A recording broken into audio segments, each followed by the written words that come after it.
கனமழை பாதிப்பு எதிரொலியாக தூத்துக்குடி மாவட்டத்தில் பள்ளி கல்லூரிகளுக்கு நாளையும் விடுமுறை அறிவிக்கப்பட்டுள்ளது.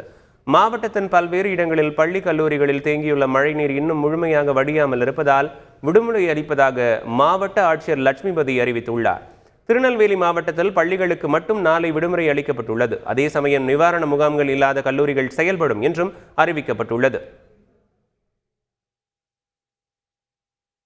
தூத்துக்குடியில் கொட்டி தீர்த்த கனமழையால் ஏரல் கிராமம் முழுமையும் வெள்ள நீரில் மூழ்கியது. வரலாறு காணாத கனமழை தென் மாவட்ட மக்களின் வாழ்க்கையை புரட்டி போட்ட நிலையில் தூத்துக்குடி மாவட்டம் ஏரல் கிராமம் திக்கு தெரியாத காட்டில் தொலைந்தது போல தனித்தீவாய் மாறியது.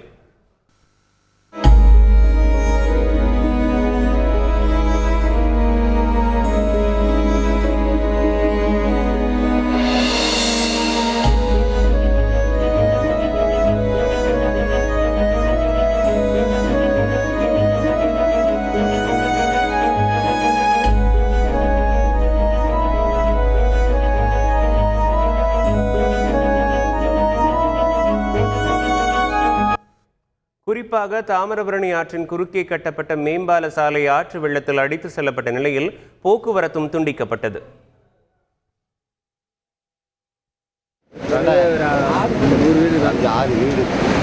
செவரு ஸ்ட்ராங்கா கட்ட மாட்டாங்க.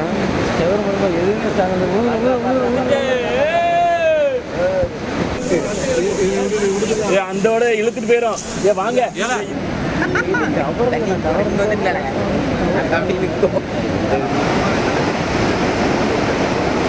ஆமா அது லாட்ஜ் உண்டு.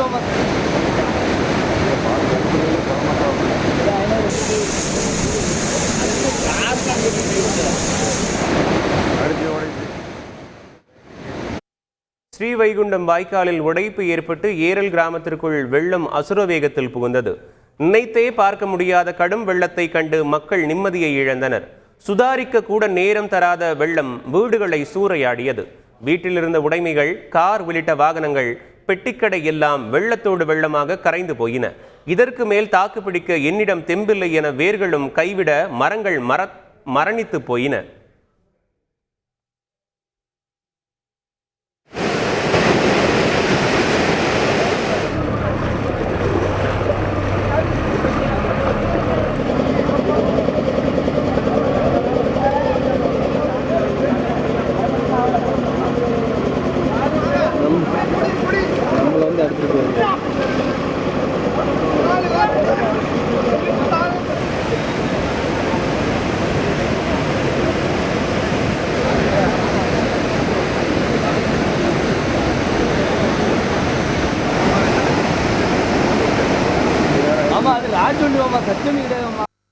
உயிரில்லா பொருட்கள் போனால் கூட கஷ்டப்பட்டு சம்பாதித்து இழந்தவற்றை வாங்கிக் கொள்ளலாம்.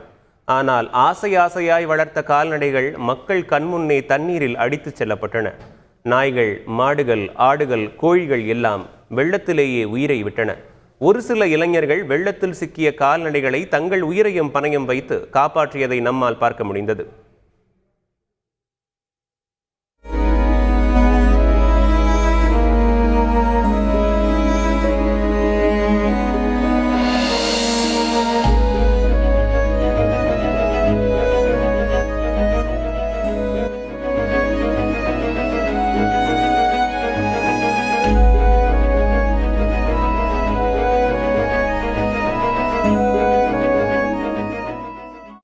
இதனிடையே பசுமாடு ஒன்று முழுவதும் முங்கி தன்னை காத்து கொள்ள போராடிய காட்சிகள் காண்போரை கலங்க வைத்தன.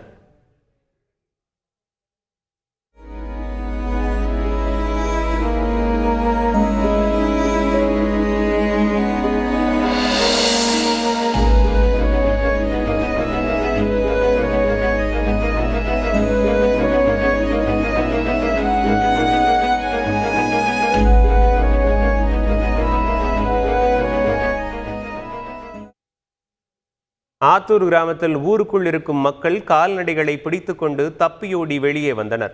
பலர் வீடுகளின் மாடியில் தங்கி உள்ளனர். ஆயிரக்கணக்கான மக்களின் வாழ்க்கையை ஆட்டி படைத்து விட்டது இந்த கனமழை. பல்லாயிரக்கணக்கான ஏக்கர் பரப்பளவிலான பயிர்கள் தண்ணீரில் மூழ்கிவிட்டன.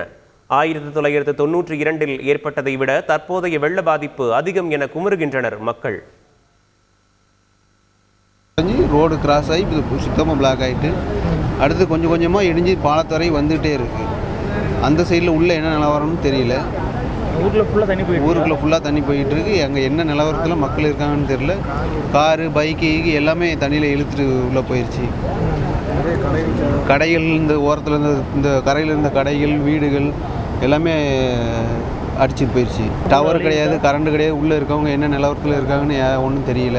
யாருக்கும் ஃபோனும் போகிறதில்ல. கரண்ட் இல்லாத சாப்பாடுக்கு என்ன பண்ணுறாங்கன்னு உள்ளே என்ன பண்ணுறாங்கன்னு தெரியல. நம்மளால் போய் பார்க்கவும் முடியல. வர மேலே ஃபுல்லாக ஏறிட்டு தண்ணி திறந்து விடுஞ்சோன்னா ஃபுல்லாக ஏறி கொஞ்சம் கொஞ்சமாக அடிச்சு எல்லாருமே உடஞ்சிட்டு.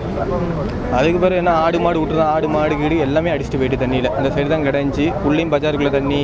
இந்த சைடு ஊர் இருக்குது, ராஜபதி, குருகாட்டூர், விவசாய மக்கள் எல்லாம் அதுக்குள்ள எல்லாம் ஃபுல்லாக தண்ணி ஏறி அங்கங்கே எல்லோரும் ஒரு சேவை மையத்தில் போய் தங்க வச்சுருக்காங்க. இருக்குது கவர்மெண்ட் தான் ஏதாவது ஒரு இது பண்ணணும். இருக்குது என்ன நிலவரம் தெரியல. நெட்வொர்க் இல்லை, ஒன்றும் இல்லை, ஒரு இது பண்ண முடியல. கரண்ட்டு ஒன்றுமே இல்லாமல் இருந்துகிட்டு இருக்கோம்ண்ணே. உணவு எதுவுமே இல்லை. குழந்தைகள் முதல் பெரியவர்கள் வரை உயிர் பயத்தில் வாழும் நிலையில் மின்சாரம், உணவு, குடிநீர், தொலைத்தொடர்பு இன்றி மக்கள் தவித்து வருகின்றனர். ஹெலிகாப்டர் மூலம் உணவு பொட்டலங்கள் விநியோகிக்கப்பட்டன. அரசு உடனடியாக பாதிக்கப்பட்ட மக்களை மீட்க வேண்டும் என்பதே அனைவரின் கோரிக்கையாக உள்ளது.